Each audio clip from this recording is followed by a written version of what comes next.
Good morning.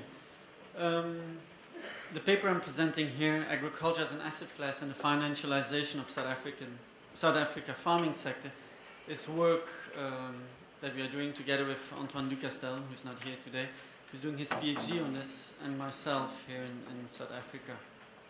It is work that Antoine is developing where he's trying to decorticate the investment funds or the financialization process from within. So it's based on internships he does within these investment funds to better understand their strategies, etc. So often we speak about them as a homogeneous entity and about one model that they are developing. And we wanted to better understand how do they develop their strategies, how do they develop their activities, and how are they implemented on the ground. So I'll have a presentation in 3 sections. The first one is coming back quite quickly on the definition of financialization and the role of South Africa in this process here in the country and in the continent. I'll come back then to the processes analyzed from within, and then I'll end up with a small reflection on the changing form and conception of South African agricultural sector related to this process of financialization. So financialization for us, it remains quite a vague concept, but we retain a broader one that is the diverse social phenomena related to the expansion of financial markets within the agricultural sector. And we retain 2 points here. It's first of all the proliferation of financial assets, so the proliferation of agriculture as an asset class, and secondly the evolution of shareholding structures in the companies, so the evolution of farm structures to shareholding companies. I'm not going to go further to that, but these are the two elements we retain. So agriculture as an asset class and how it's built as an asset class, and secondly the farms becoming shareholders structures and managing these asset classes. Concretely, how does that work out on the ground? So we have 4 major elements here. On the left side for you, the investors themselves, which can be public investors, private investors, or institutional investors. An asset management company that is managing these investors, that is managing an investment fund. And then on the far right, the asset itself, so agriculture. Not only land in our case, we often speak about land. This is land and everything that happens on the land, and we'll come back to that afterwards. In the case of South Africa, I've taken 2 examples just to illustrate how it works out. I took 2 examples that are quite distinct from each other, so that you have an idea of the diversity of these setups. And the first one is a private equity investment fund that is based on investments or an endowment fund linked to one of the major American universities, that has within its organization an investment committee, and one that is specifically focusing on natural resources and land. They have an investment fund that is based in Mauritius. In general, most of the investment funds in South Africa are not based in the country itself, but are based in Mauritius for tax reasons, but also for liquidity reasons. This investment fund owns 3 subsidiaries in South Africa. Each of them is owning a couple of farms, 2 or 3 farms, and very important here, they're all based in different, the subsidiaries and these farms are all based in different provinces. These farms are managed by an asset management company, by a fund manager that is reporting back to the investment fund. Very important here is that in this case, there's only one investor, the American endowment fund, and controls the entire setup. It has a huge control, first of all because it's the only one, but also because it implements their activities directly through its investment committee. So there's an investor stringent supervision with all the operations being managed by the fund manager. So all these farms are managed by a farm manager that is an employee of this asset management company. They invest, first of all, in cash crops, but have been diversifying now in livestock and are doing some other crops at the moment. Secondly, one that is set up by smaller investors, all South African based, from pension funds to the Public Investment Corporation here in South Africa. They have created an investment fund that includes their investment committee. Again, it is public South Africa, or it includes public South African money, but it is still based in Mauritius. They have again 3 subsidiaries that are owning farms in the 3 similar provinces, but that's not related to the story here. They have a fund manager that manages the investment fund, but does not manage the farms. They employ outside service providers that are managing the farms on the ground. So here the farmers are not previous farmers are not the farm managers anymore, but it's an outside service provider that is managing the farms. These guys also get income from land lease, so they acquire land not only for crop production but also for real estate functions. The role of South Africa, and here you've understood it, is first of all an actor directly engaged in this process, but also as an intermediary for capital coming from abroad. And Ben spoke this morning about regional and global and regional political economy. The first case is a very nice illustration of that, where global money is invested here locally. The role of these South Africans is then to mediate between supply and demand. It's not pure economic supply and demand curve, but it's to be able to match the supply and the demand, to match the conditions and the elements of finance to the conditions and the elements of the natural resources of land and agriculture. So it's translating capital to the resources or vice versa. So what they will do is to create agriculture as an asset or as a value recognized by financial markets by developing financial beliefs and financial devices that can measure the value created by that asset. The question becomes then, how do such intermediaries reshape agriculture or South African farms as an investment opportunities for these investors as an asset? So that's where we come to the processes here. And the first thing that they do is they promote farmland globally through certain literature, certain publications, like here, Farmland as an Untapped Assets, where they promote the exceptional, really exceptional, I'm an agriculturalist, but the exceptional performance of agriculture here. Whether it's in an investment of 3 years or 10 years, they're outperforming any other asset out there, whether it's real estate internationally or in South Africa, etc. What is even more exceptional is the risk related to agriculture. Agriculture is even better performing than real estate, than financial assets in Europe, etc., etc.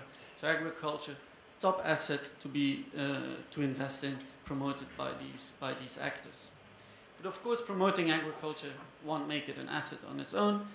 They have other strategies, and that we call here the assetization of agriculture, and through 3 steps. And these 3 steps vary according to the institutional setup of these investment funds, whether the different elements or the investors or the asset management, their background and their strategies, but also the relationships between these different actors. And these 3 steps are, firstly, unlocking and securing financial value, the leverage instruments on South African farms. They will create not an asset, they don't speak as agriculture as an asset, but agriculture as a bundle of assets. So they will decorticate agriculture in different types of assets, from property deeds or property rights to water rights to the biological assets and the flow of commodities. But also lately we heard global social responsibility is now seen as one of the assets in these farms, and they're trying to valorize all these different elements to form that one asset that we call the farm. They do so in presence and also by developing specific financial instruments. In South Africa, the suffix, the future exchange, is very prominent in there within a market economy in order to create that value of that asset. Thirdly, they will develop a portfolio approach. It's not a one-off approach. They firstly diversify their activities. So they don't do only farming. I've spoken about real estate. They all hedge. They all hedge their finances, their currencies, etc. And now providing income flows regarding agriculture, but that is much broader than just the agricultural activity per se.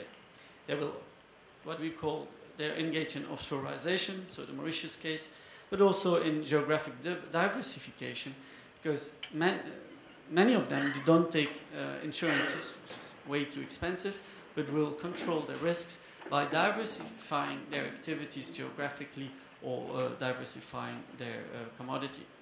When we speak to financiers investing in agriculture, they speak about an internal rate of return between 20 and 25%.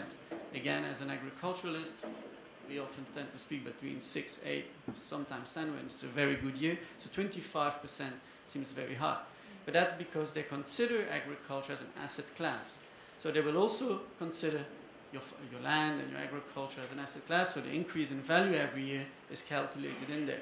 So they will add 8 or 10% agricultural production, internal rate of return, plus the 5 or 10% of your land, plus the income they get from their taxes and the trading on currencies, etc., which will lead on to 25%, if we consider it an asset, of course. And then it's totally linked to corporate agriculture. Ruth spoke about it, corporate farming and the management from distance with asset management companies directly employed by the company itself or outsourced to service providers. The second one is setting up South African farm standards and benchmarks that are recognized worldwide. So what they will do is first creating this asset and now create benchmarks to measure this asset and valorize that asset, the farm. So they will create corporate finance instruments, often it's discounted cash flow models, that will lead to devices and a common metric for financial markets for them to be able to valorize agriculture and land. Of course, for highlighting the value creation of these assets. It will, of course, also lead to framing their practices and strategies, whether they're going to real estate, etc. And all this within a framework of what we call here a competition challenge. Every one of these assets that form the farm will be put against each other.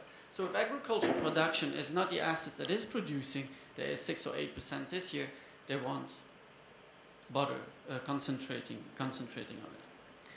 And thirdly, and I think it's one of the most important ones, at least that for me and I think for you guys, or for us political economists, etc., is that the assetization goes together with the extraction of the assets from its political and social environment.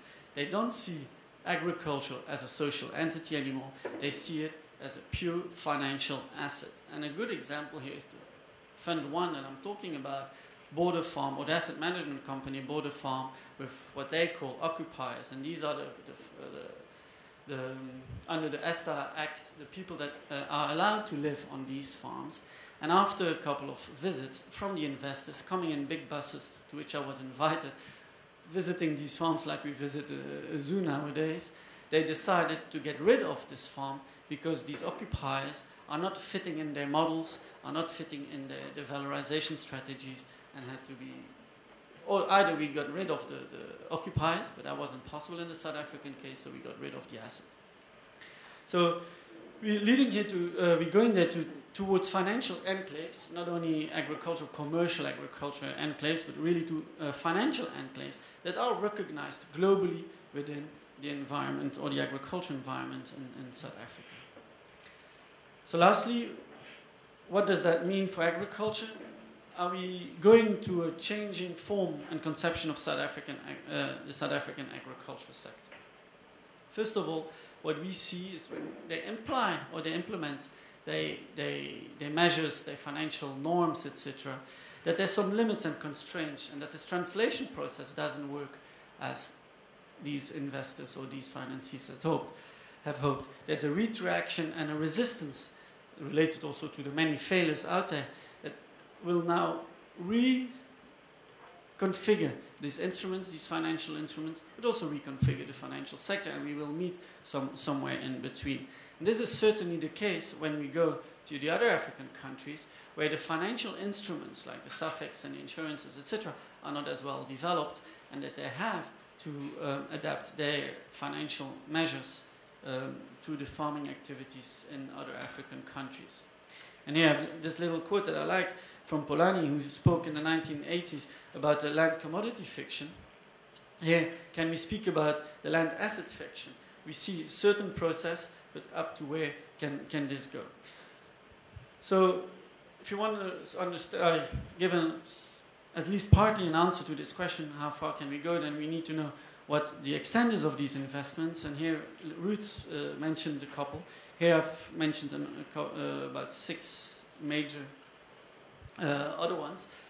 Some of them don't exist anymore. The Amvest split into 2 and the one subsidiary entirely collapsed. But 3 important points here is that, first of all, it's not only South African investors, so there's South Africa as an intermediary, as an actor.